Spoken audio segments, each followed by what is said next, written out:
Olá, amigos que nos acompanham nas nossas redes sociais e no Sistema Rural de Comunicação. A gente conversa agora com o professor da UFRN e também epidemiologista Diego Bonfada. Ele que vai, inclusive, conversar conosco, né, sobre vários assuntos. Dentre eles, essa questão da pandemia, né, da pandemia do coronavírus e também da Covid-19. Professor, primeira pergunta que todo mundo se faz, acho que está todo mundo querendo entender como é que surgiu e onde surgiu o coronavírus. Tem respostas para isso, professor?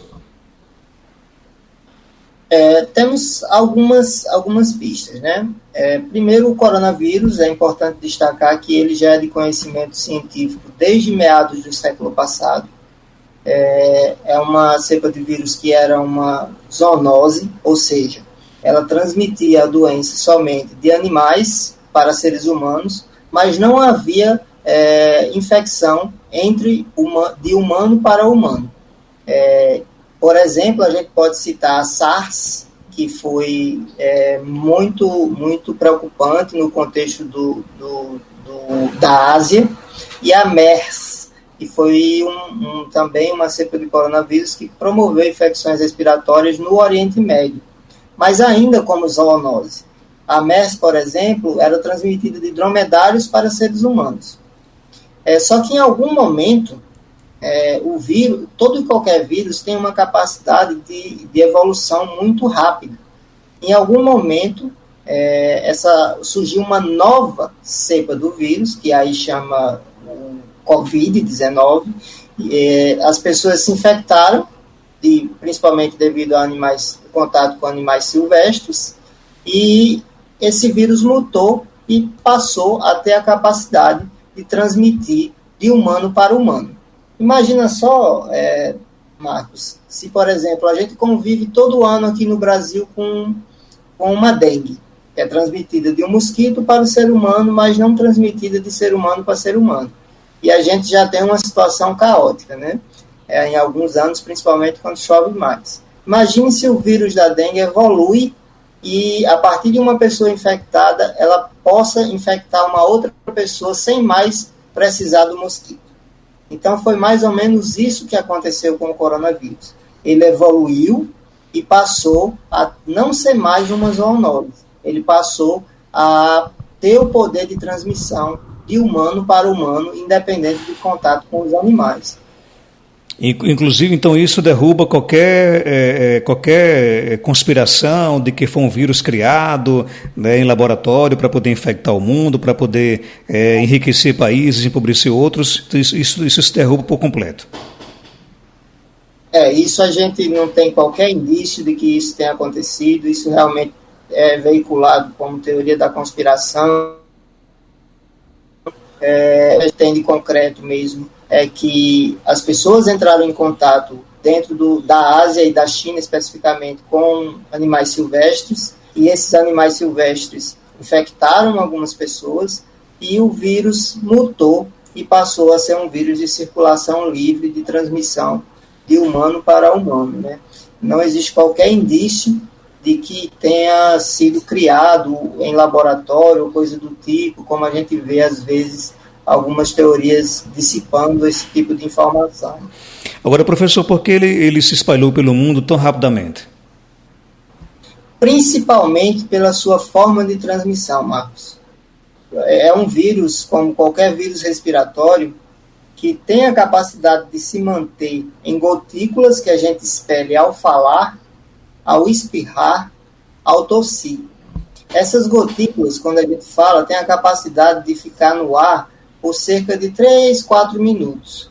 Agora, as microgotículas e aerosóis, que a gente só consegue ver com câmeras especiais, elas conseguem ficar em um ambiente fechado, com ar-condicionado, sem ventilação, por exemplo, por até 3 horas suspensas no ar. Então, de repente, você entra num elevador, por exemplo, uma pessoa espirra ali dentro, está sozinha, e sai. O vírus fica, através das microgotículas respiratórias ou aerosóis, ele fica circulando dentro daquele elevador por 3 horas. E qualquer pessoa que acessar o equipamento vai inalar o vírus, que começa a sua infecção a partir daí das vias aéreas superiores. Então, isso explica, em parte, por que o contágio é tão fácil. Além de ser uma cepa de vírus nova, e que a gente ainda não tem uma população com anticorpos ou imunizada para isso. Então, qualquer pessoa está suscetível.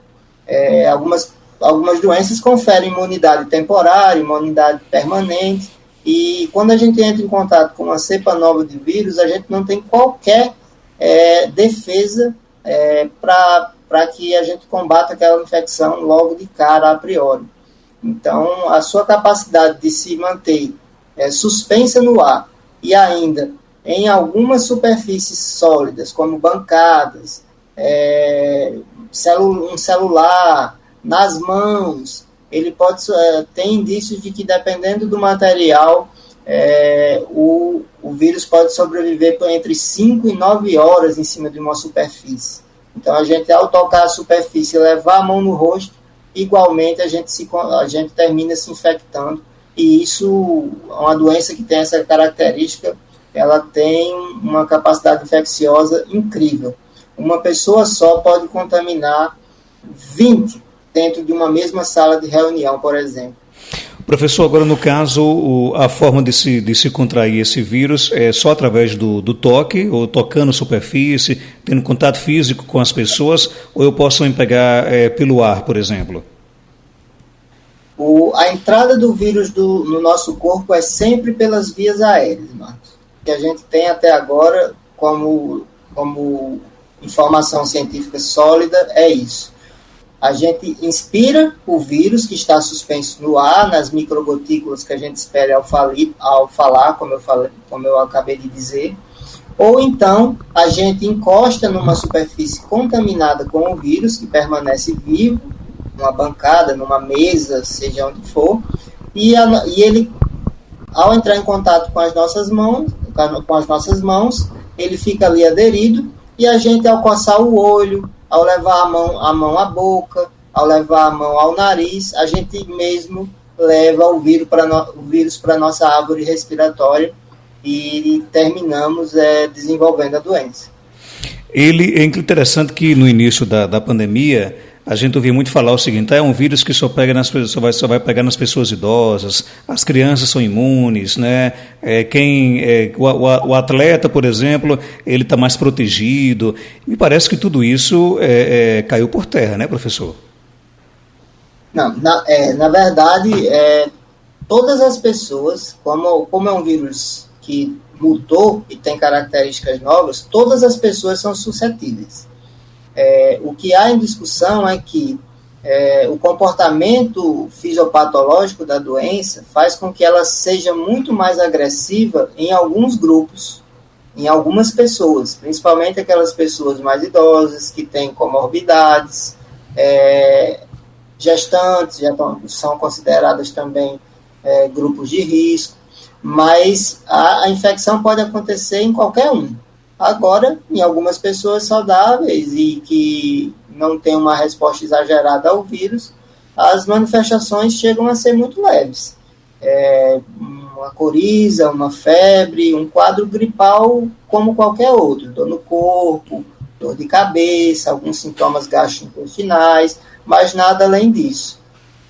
O que se tem hoje de evidência é que em algumas pessoas ainda não se sabe por quê, é um universo que a gente está tateando do ponto de vista científico.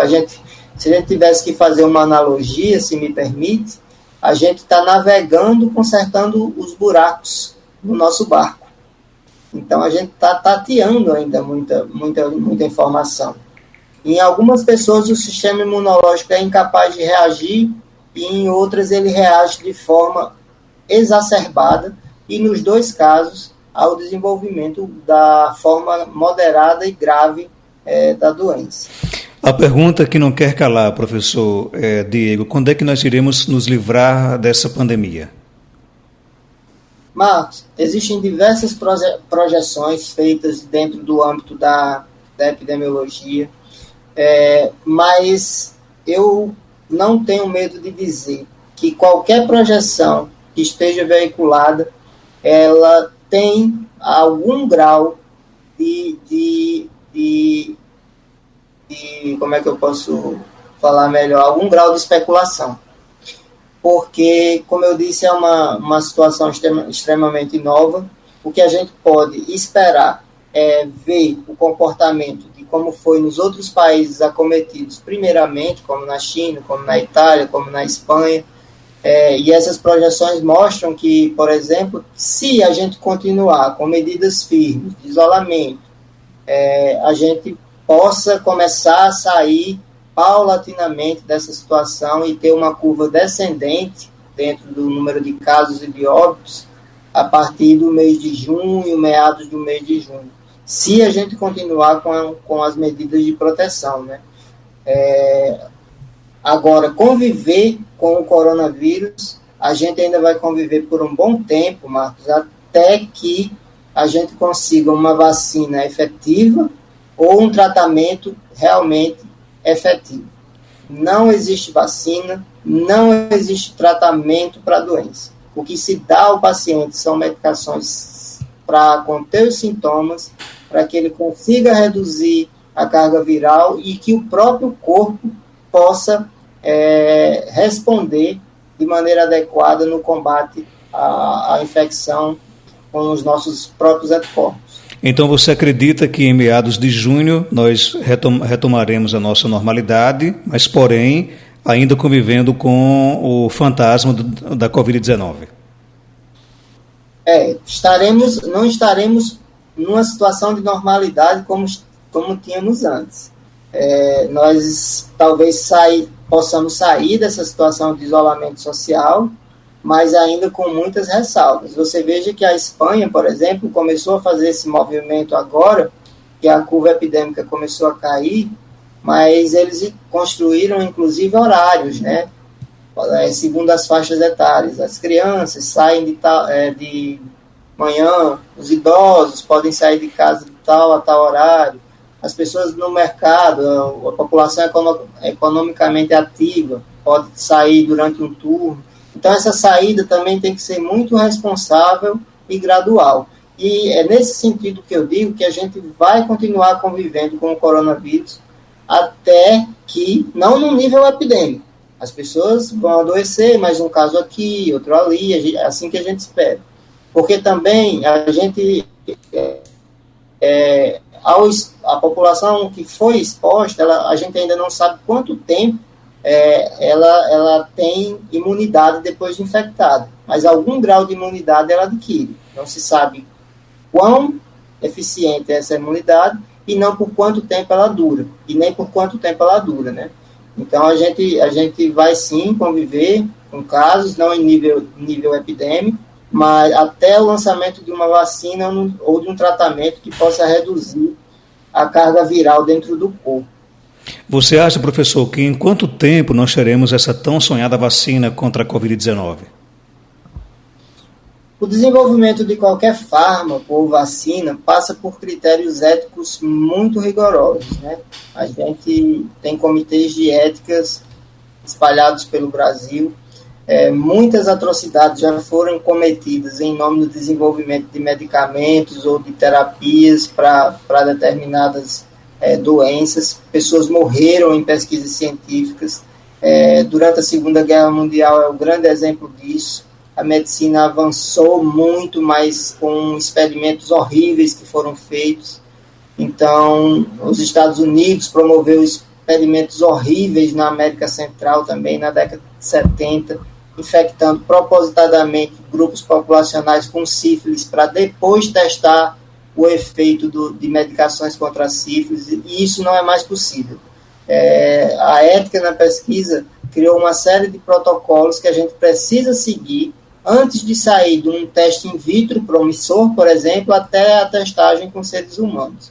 E em nome de minimizar esses riscos, a gente tem que seguir esses protocolos e esses passos. Então, eu penso que até meados de outubro, novembro, alguma empresa possa começar a testar em pequenos grupos caso já tenha avançado em relação às suas pesquisas experimentais em vitro, depois em animais e, por último, em seres humanos.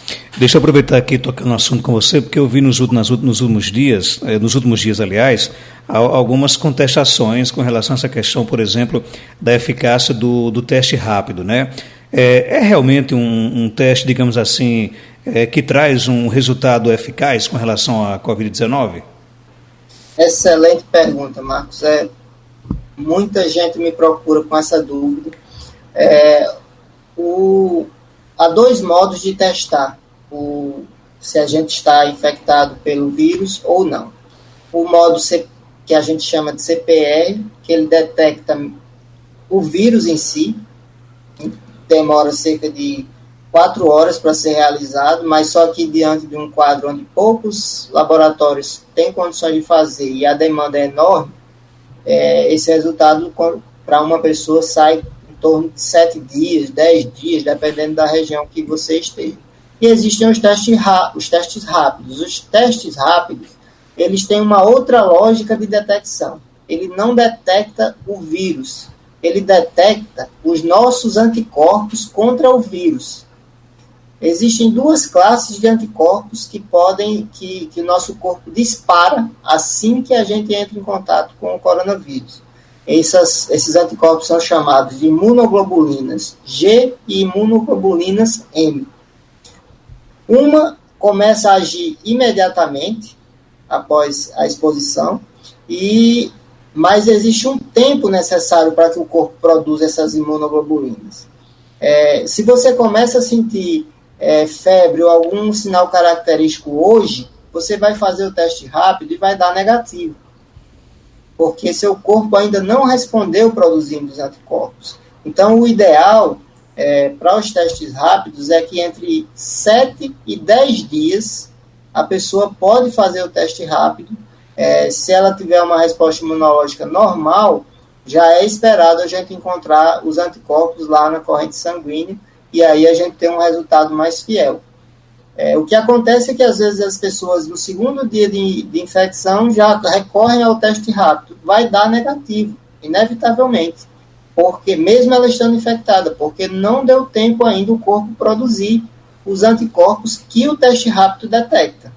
Então, a gente tem que ter essa clareza. O teste rápido tem sua importância. Agora, ele precisa ser usado de uma maneira apropriada e ter uma leitura por um profissional médico que saiba indicar exatamente em que dia ele deve fazer o teste e a interpretação desse teste, né? Porque as duas imunoglobulinas são diferentes. Ela pode indicar tanto uma infecção recente como uma infecção antiga que você até já se curou. E o corpo fica com aqueles anticorpos circulando ali para evitar uma segunda infecção, caso a gente entre em contato de novo. O que tem se questionado bastante, Marcos, é a qualidade do produto disponível no mercado. Algumas empresas, que não vale a pena a gente citar nome, atestam que o seu mecanismo de teste rápido tem 99% de confiança. Só que, ao testar esses testes rápidos, ou seja, ao fazer um teste de acurácia dele, na verdade, o mercado não está entregando um teste com 99% de confiança, né? Ele entrega, às vezes, um teste com 30% de confiança. Como foi recentemente nos Estados Unidos, foi devolvido um lote inteiro de testes rápidos que prometiam uma eficácia de 98%, e quando foi feito o teste de acurácia, ele tinha só 30% de capacidade de detectar esses anticorpos. Ou seja, depende muito também do fabricante e da marca. Então, a população deve pensar 2 vezes antes de correr para a farmácia, pagar caro, inclusive, para fazer o teste rápido. Sim, ela deve pensar 1, 2, 3 vezes. Primeiro, porque precisa de um tempo de incubação, é até natural, Marcos. Você vê as pessoas em quarentena, muita gente procura atendimento médico por questões até de saúde mental, a ansiedade das pessoas está enorme. e ao apresentar, por exemplo, uma febre, corre na farmácia no primeiro dia e compra um teste rápido de R$300, às vezes até comprometendo sua renda. Só que nesse dia, como eu coloquei, não vai pegar, mesmo que o teste seja muito bom. A gente precisa que essas pessoas entendam que esse teste ele é eficaz dentro de um determinado período, como eu coloquei, entre 7 e 10 dias, e que começa a aparecer no teste rápido os nossos próprios anticorpos. Como eu coloquei, o PCR detecta o vírus, o teste rápido detecta os nossos anticorpos. Então, a gente precisa dar tempo para o nosso corpo produzir os anticorpos para que o teste rápido possa pegá-los e dizer se você está com uma infecção ativa ou se você já até foi contaminado, não percebeu e está com memória imunológica porque tem anticorpos para o Covid-19. Inclusive, qual é a sua opinião com relação à disponibilidade de testes rápidos nas farmácias? Na minha opinião particular, eu reitero que o teste rápido deve ser usado em concomitância com o teste tradicional que detecta o vírus, mas com indicação médica, Marcos.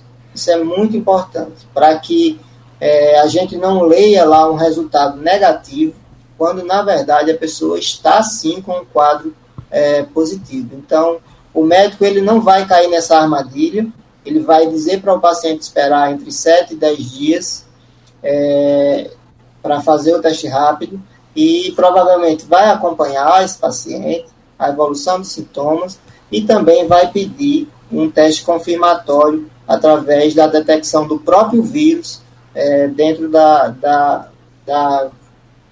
do corpo da pessoa, né? Os métodos de coleta também são distintos. O teste rápido a gente coleta como um exame de glicemia, aquele que a gente mede o açúcar do sangue, um furinho no dedo. E o PCR ele é feito com uma coleta de suave e um cotonete, e coloca nas vias aéreas, no nariz, e aí é levado para o laboratório para testar se existe vírus ali. Porque o vírus primeiramente se instala no trato respiratório superior, para depois ir até o pulmão, onde costuma causar as complicações mais severas. Professor Diego, a gente se impressiona com a grande quantidade de casos confirmados de Covid no Brasil, mas há quem garanta de que esse número pode ser muito maior, porque o teste ele não é feito em todas as pessoas, né? O fato de subestimarmos essa quantidade de casos confirmados é bom ou ruim para o nosso país? É muito ruim, Marcos. É um cenário muito ruim, infelizmente, porque a gente viu nas experiências internacionais que as estratégias de bloqueio epidemiológico elas são muito eficientes. Se você detecta rapidamente, em tempo hábil, uma pessoa que está infectada com Covid-19, mesmo que ela não apresente sintomas, a gente evita que uma série de outras pessoas elas também adquiram a doença. Lembrando que 80% dos casos de transmissão são de pessoas assintomáticas. O vírus tem um período de incubação até apresentar os primeiros sintomas. Qualquer pessoa, sem estar tossindo, sem estar com febre, sem estar com qualquer sinal de alarme, já pode estar infectada, sem desenvolver sintomas, e pode transmitir o vírus. Se a gente soubesse, através da testagem, amostral ou em massa da população, a gente já colocaria aquela pessoa em quarentena, que é um outro conceito que as pessoas confundem muito, isolamento social, isolamento e quarentena. A gente já coloca aquela pessoa em isolamento absoluto e evita que ela entre em contato com outras pessoas, fazendo com que o vírus entre na fase de transmissão comunitária, e tanto se fala nos meios de imprensa. Só para fechar, professor Diego, só resta então a população realmente se proteger, e das medidas que são tanto divulgadas por aí, quais as que você mais se destaca como positiva? Por exemplo, a questão do uso do álcool em gel, da higienização, do distanciamento social, ou tem mais alguma que você considere realmente que é essencial e que deve ser adotada diariamente pela população? população precisa, já que a transmissão é de via respiratória, fazer o uso apropriado de máscaras é importante. Uma pessoa com máscara e outra pessoa sem máscara, a gente tem uma redução significativa da transmissão. Se as duas pessoas estiverem de máscara, aí é que a gente tem uma redução ainda mais drástica da transmissão. E o uso de máscara de forma apropriada, né? Sem estar encostando, por exemplo, na parte... A máscara é uma estratégia filtradora.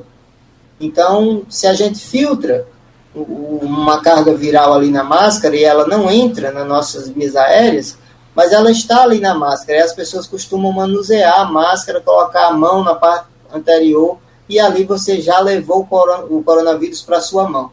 E da sua mão, você pode levar ao seu nariz, você pode levar a seus olhos para coçar em algum momento, até no movimento automático, a gente não nota, por exemplo, dá uma coceira no olho, você vai e coça, a mão está ali contaminada.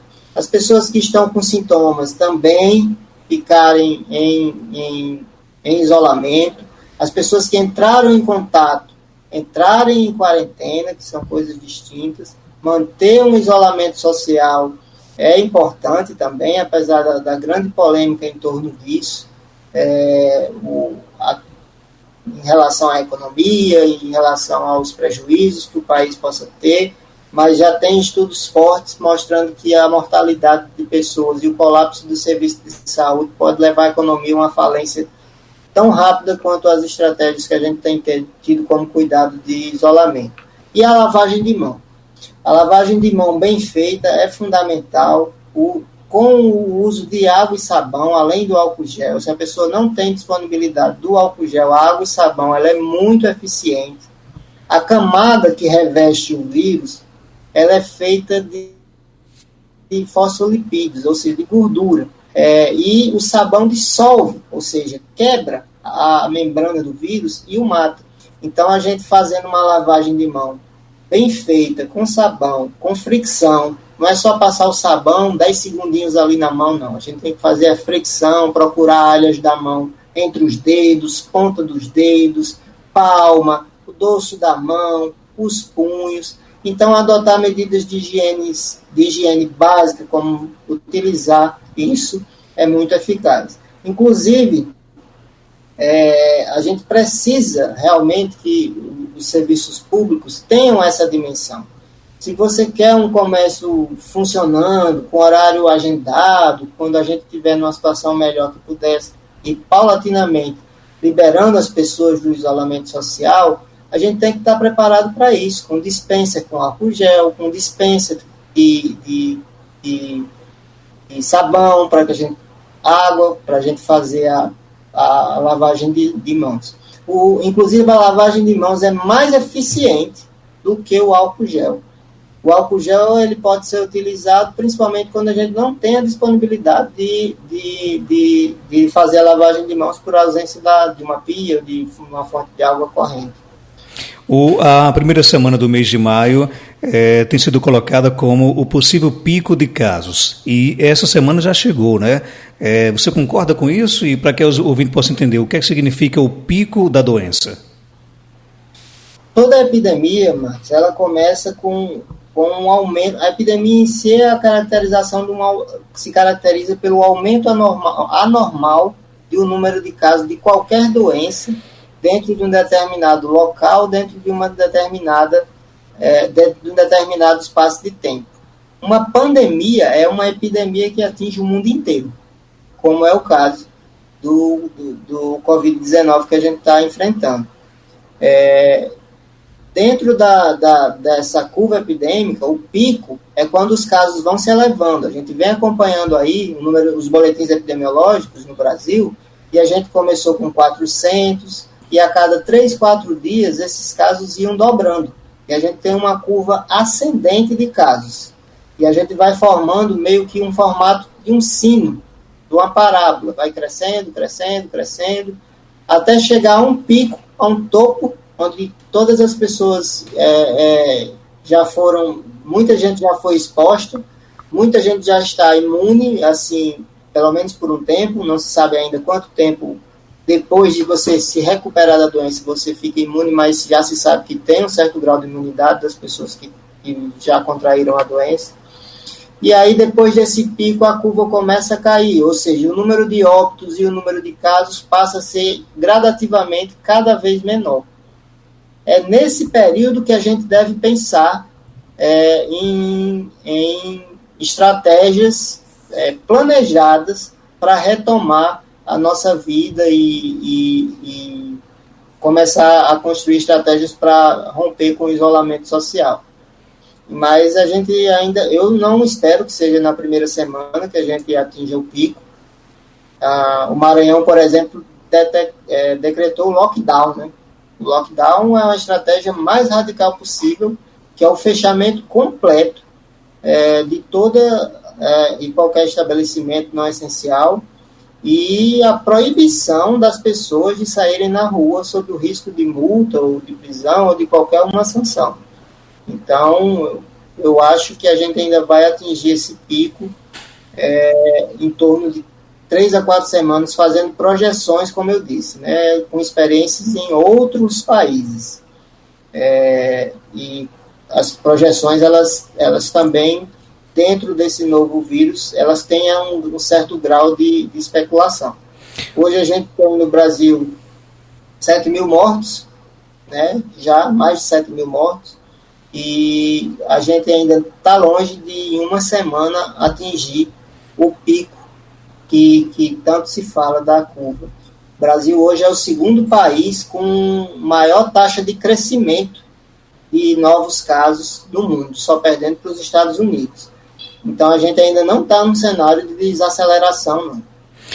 Professor, só mais uma questão, porque assim, a gente observa o seguinte, que o Brasil ele tem adotado uma postura de transformar o isolamento social de acordo com regiões. Um estado adere, outro não, mas esse individualismo nas medidas preventivas, a gente também percebe aqui na nossa região. Um município, por exemplo, libera uma feira livre, outro município não libera. O município acaba determinando, por exemplo, a obrigatoriedade do uso de máscara, outro deixa a população mais à vontade. Isso não deveria, por exemplo, ser um consenso, ou seja, as medidas serem tomadas na mesma proporção, facilitaria bastante o combate à Covid-19? Sim, Marcos.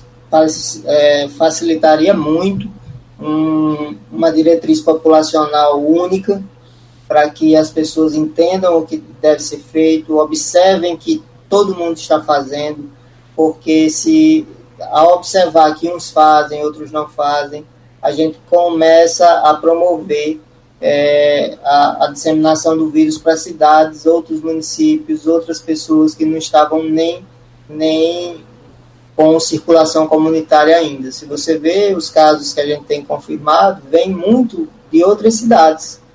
E o hospital regional, é referência para todos esses casos. Então, a gente tem casos em Coais Novos, tem casos em Cerro Corá, tem casos em diversos municípios do Seridó, e a ausência de medidas únicas deixa a população em dúvida, a gente perde a credibilidade de algumas pessoas ao ver que determinados estados ou determinados municípios não adotam e estão seguindo suas vidas, as pessoas às vezes não sabem das informações de como elas estão seguindo suas vidas, e isso prejudica sobremaneira o controle.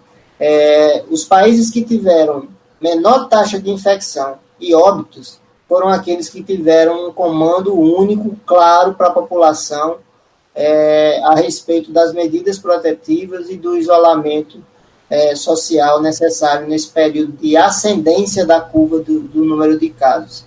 Nós temos, por exemplo, Marcos, a Costa Rica é um país que tem hoje 6 mortos, enquanto os seus vizinhos estão numa situação tão difícil quanto a nossa, porque eles têm sim um comando único e a epidemia lá está sob controle. Até o momento, né? Eles agora, na Costa Rica, que eu citei o exemplo, eles estão preocupados com a migração dos países vizinhos, ali na América Central, muito próximos, mas eles tomaram medidas únicas, medidas que sob um comando central e que a população entendeu e adotou dentro de um sistema de saúde. Adotou enquanto prioridade. Então, eles, por exemplo, estão bem mais à frente do que a gente devido a essa unificação em torno do discurso da importância dessa doença e do seu potencial efeito devastador. Eu ouvi muitas pessoas ligando, por exemplo, o fato da dengue, da chikungunya, do zika, a questão da Covid, ou seja, se já estamos sofrendo com uma pandemia como essa, imagina um surto, por exemplo, de doenças provocadas pelo Aedes aegypti. Você concorda com isso também? Concordo, sim.